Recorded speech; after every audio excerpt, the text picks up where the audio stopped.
tal facto parece advir de um conjunto de fatores, tal como a maioria das disfunções ao nível do corpo. Nós só acabamos por ter dor ou ter incapacidade porque um conjunto de mecanismos acaba por falhar. Na coluna cervical tal acontece por ser uma estrutura que não vemos, não estamos a observar diretamente logo a nossa representação cortical, ou seja, a nível do cérebro, a representação que temos nessa zona também não é tão extensa como eventualmente dos membros, porque efetivamente a forma como nós a exercitamos ou trabalhamos é muitas vezes inexistente ou é descuidada e acabamos por fazer movimentos e gestos no treino que não a protegem, pelo contrário, até a agravam, ou por simplesmente porque nem sequer a treinamos e porque não temos uma prática, um hábito de atividade física e exercício regulares, que neste caso são fundamentais para evitar estas questões. Obviamente também temos a questão da caixa torácica e um conjunto de musculatura que se insere na caixa torácica e que, por criar mobilidade na coluna cervical ou ser responsável pela mobilidade da coluna cervical, também é responsável pela respiração, são os músculos acessórios da respiração, e que sempre que entramos em stress ou de alguma forma necessitamos de hiperventilar, especialmente se estivermos sentados, em que a ventilação é mais difícil de ser feita a nível do abdômen, é feita numa parte mais superior da grelha costal, acabamos por recrutar muito mais esses músculos, criando assim uma sobrecarga sobre essa zona. Obviamente, quando há sobrecarga, toda a região da coluna cervical acaba por ficar comprometida, podendo eventualmente comprometer algumas estruturas nervosas que depois vão pelo braço abaixo e eventualmente criando assim as célebres cervicobraquialgias.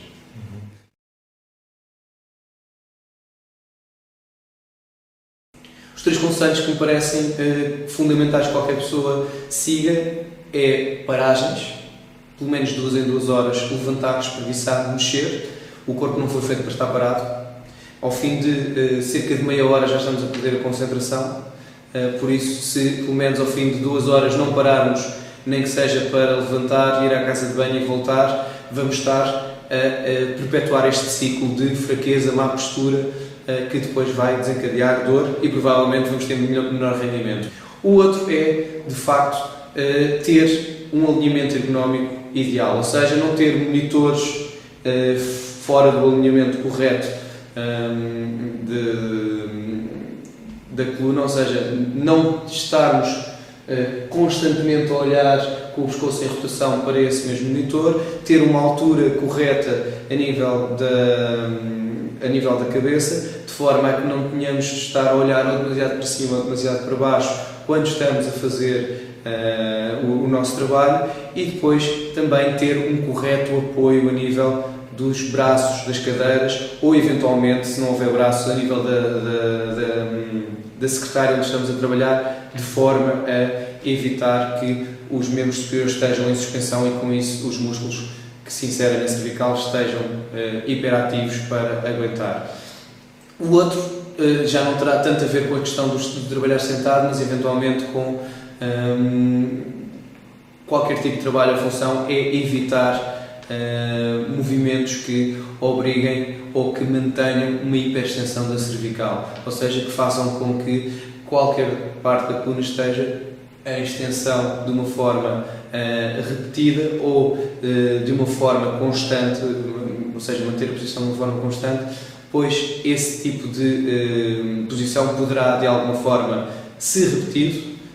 criar inflamação a nível das estruturas e, consequentemente, provocar um desencadear de uma dor e uma disfunção cervical. E, para finalizar, prática de atividade física e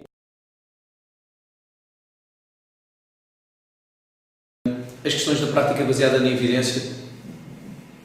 não são propriamente lineares, têm várias tem várias doutrinas em que se observa alguns países em que eventualmente são mais rigorosos no cumprimento do que está cientificamente provado ou não. Contudo, os padrões da Federação Internacional de Terapeutas Manuais recomenda que, de facto, esta prática baseada na evidência assente em 3 pilares. Esses 3 pilares é basearmos na melhor evidência científica disponível, basearmos na experiência do profissional de saúde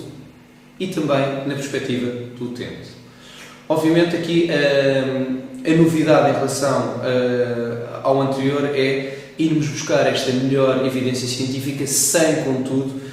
deixarmos de nos basear na nossa experiência profissional, na experiência dos nossos pares, na experiência do saber da comunidade, na perspectiva e no que o utente precisa, mas acrescentarmos aqui um conjunto de informações que vêm da ciência.